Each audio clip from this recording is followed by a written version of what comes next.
So I know Bob was in here before, so I will let Bob's words, speak for the organization. As a coach, anytime there's something that happens, we try to handle things internally. It's very difficult to keep everything in-house, obviously, but Bob handled your questions, and so I'm not going to answer anything more because Bob already answered what needed to be answered. The only thing I will say is that Jordan has been fantastic throughout camp. There was a report that I was made aware of last night that someone put out there that Jordan had an attitude in camp. Nothing could be further from the truth. He's been fantastic. So disappointing to see misinformation out there. But I wanted to make sure I set the record straight on that. Everything else we will handle internally, and we'll go from there. The one question he kind of did defer to you on was, he said, Draymond obviously came in, apologized today, left, didn't practice. Asked if he would be at practice the next few days. He said something he knows, but would defer to you on. Didn't practice today. I won't be here tomorrow, and I expect him to return on Saturday and get back at it. How would you like to navigate this as a group? Any emotions to make sure feelings don't fester? That there's no resentment. It's for us to handle, privately. So. You guys did scrimmage today. You said that Clay was doubtful for that scrimmage. Did he get to scrimmage? Clay did not scrimmage. He did a lot of work on the side, as did Andre. We had a fantastic scrimmage. I couldn't have been more happy with the effort, with the production. A lot of guys played really well. And so it's exciting given that, we've been at it now for 10 days or so, with a trip to Japan in the middle of all that. This was not an ideal way to map out camp, but I could not be any happier with the progression of our young guys, the integration of our new guys, and just the overall performance. It's been very impressive. So Clay's not going to play on Sunday? Clay won't play Sunday, yeah. Steve, are you guys going to do anything at all tomorrow? No. Okay. No.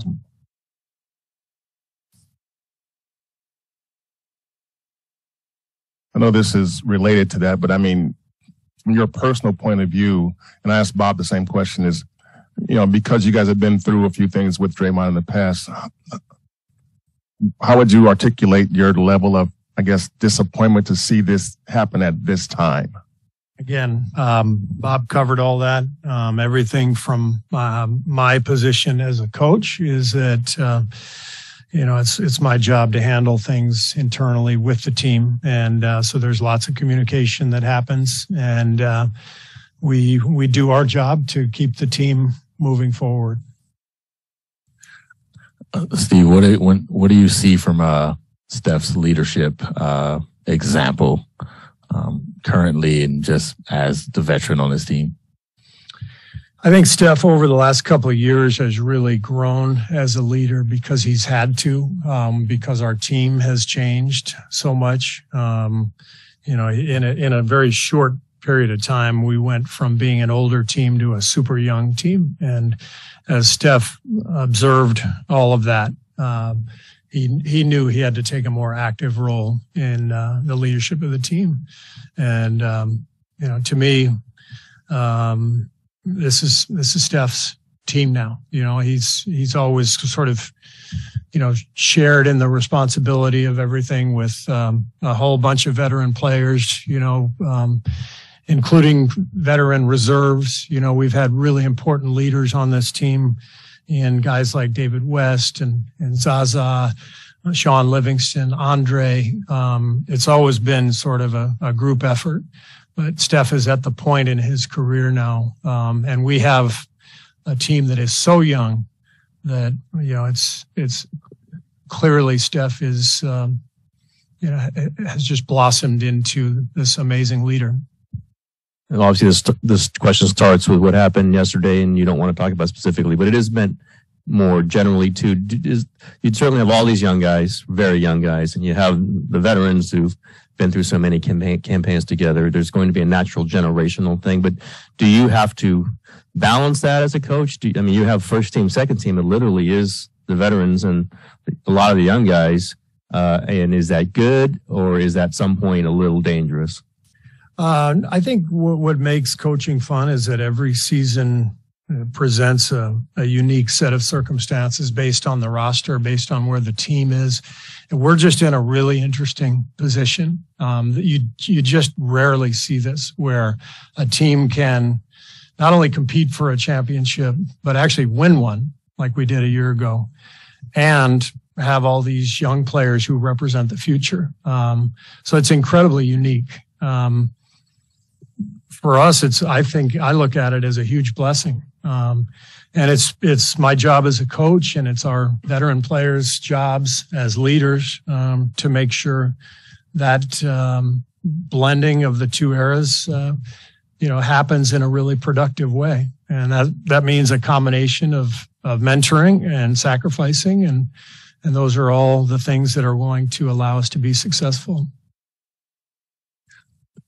Steve, Bob brought up how you had your incident with Michael Jordan back in the day. I was curious, was that easy for you to get over when it was you? Was it, hey, these things happen, or was it more difficult because of whatever emotional or psychology attached to it? Well, we had a documentary about that, so just watch The Last Dance. That's a nice duck.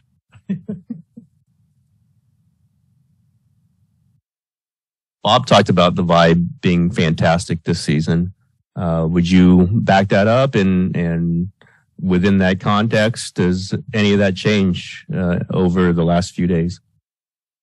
No. The vibe is great. Our young guys, what I just watched in the scrimmage is so encouraging. The work that JK and Wise have put in, and our coaches have put in with them. Moses. I watched all three of them play at a level that I haven't seen before. There's an awareness, a recognition now of what needs to happen, what their roles are, how they have to play. They still have a long way to go, but they've just come so far. And when you blend that with the glow of still winning a championship, there's been a great vibe. We've had a hell of a camp. So you have some bumps in the road and you deal with that, and then you keep going. So I'm excited about where we're heading. You touched on Steph a little bit, but with Andre here too, and you've described Andre as the adult in the room sort of guy. How valuable are both of these guys at this time for this team in terms of making sure that, little fractures don't become big fractures and so forth? Both, not just Steph, but Andre and Steph. Yeah, Andre is one of the great leaders I've ever been around. And, one of the reasons we were so excited that he decided to come back this year was because we knew we were going to need his internal leadership. It's been my experience, whether I was a player, management or coach. It's internal leadership from within the locker room is the most important within a team's makeup. You have to have guys in the locker room who are leading and really kind of laying out the blueprint for how things have to be. And so Andre does an amazing job of that. And we're going to need him this year for sure. Steve, Clay talked about in Japan having like the mental block of playing pickup. And as someone who overcame 941 days and worked his way back, could you talk about maybe some of the emotional difficulties or type of mentality it takes to, get back out there? I know we all expect, it's one more year later, he'll be better. But what are some of the other mental things he'll have to deal with to be ready for the season? Well, he's doing really well. He's in a good mood. He's getting all his work in. He looks good. So I think the mental block was really more about, playing pickup in the summer. at the same place where he injured his Achilles, kind of away from the team and with his friends in Southern California. I think for whatever reason that, that vibe kind of threw him for a loop. So it's all good. I mean, he's in good shape, and we're just making sure we're ramping him up slowly. And his work has been great. His attitude's been great. I think it's all going to work out fine.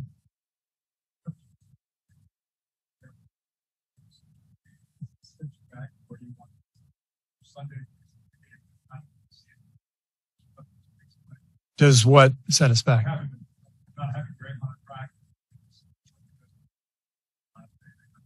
No, no setback at all. Thanks.